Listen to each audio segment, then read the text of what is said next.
Welcome back, mateys, to Captain Carrot and the Vegetable Pirates. Last we saw our scrappy band of buccaneers. They were hot on the trail of the notorious sugar pirate, Black Spot, who had stolen the legendary Candy Castle. And now the SS Salad Bowl was surging forward, slicing through the syrupy seas with determination. At the helm stood Captain Carrot, his carrot nose twitching with purpose as he followed the trail of Black Spot's fleet. At his side, perched atop the crow's nest, sat Broccoli Beard, the lookout who belted out one of his famous sea shanties. That is until he took a tumble trying to hoist himself up higher to see over the waves. And in that moment of disaster, he lost his grip on their only candy-proof veggie map, the very thing they needed to navigate these treacherous waters. "Oopsie floret," he muttered, hanging upside down by his broccoli hair. "What have I done?"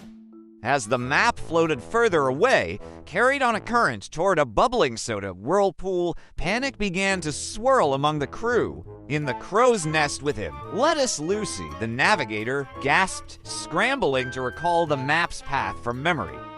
Down below deck, Spinach Sam, the lookout, stood frozen at the bowsprit, flexing his spinach muscles nervously as giant marshmallow seagulls circled overhead, squawking loudly. "This is no ordinary sugar fog," Lucy whispered, her tone grim. "It's enchanted. It's sticky magic." And as if to emphasize her point, the ship lurched to a sudden halt, having run aground on a floating island of jelly. The crew rushed to the deck to find themselves surrounded by a thick, sweet fog that seemed to be closing in on them. Strange candy shapes loomed on the horizon, and the air grew heavy with the smell of burnt caramel. "Land ahoy, and it smells like trouble," Captain Carrot called out, adjusting his spyglass. Carefully, the crew disembarked, their boots sticking with every step on the quivering island.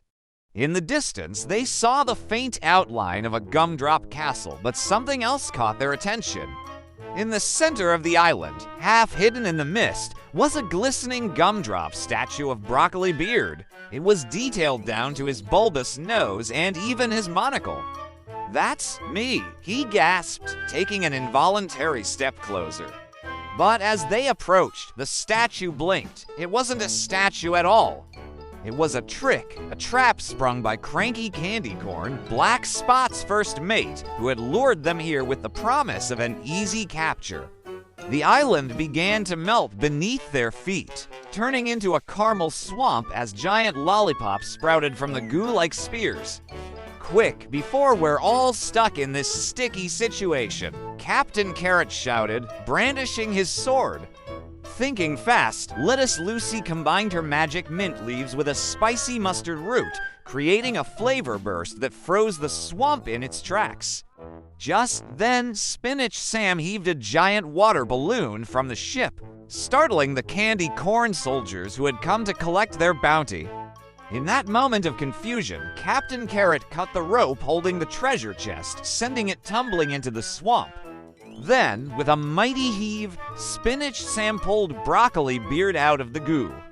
"Thanks, matey," Broccoli Beard said, brushing himself off sheepishly. "I may have caused this whole mess, but we can still save the day." The Pea-Pod twins, who had been clinging to the mast for dear life, launched themselves into the fog like leafy green missiles. They spun the ship around just as Captain Carrot gave the order, pulling everyone aboard just in the nick of time. As the island dissolved into the swirling mists and the Candy Corn soldiers retreated, the Vegetable Pirates sailed on. The glittering gumdrop castle shimmered in the distance, guarded by licorice walls and chocolate moats. "We're close," Captain Carrot said, tightening his spinach cape. "Let's not make any more snack-sized mistakes. What challenges await them inside the Candy Castle? Will Broccoli Beard redeem himself? Find out next time in Captain Carrot and the Vegetable Pirates, Episode 6, The Licorice Labyrinth. Thanks for watching. See you next time.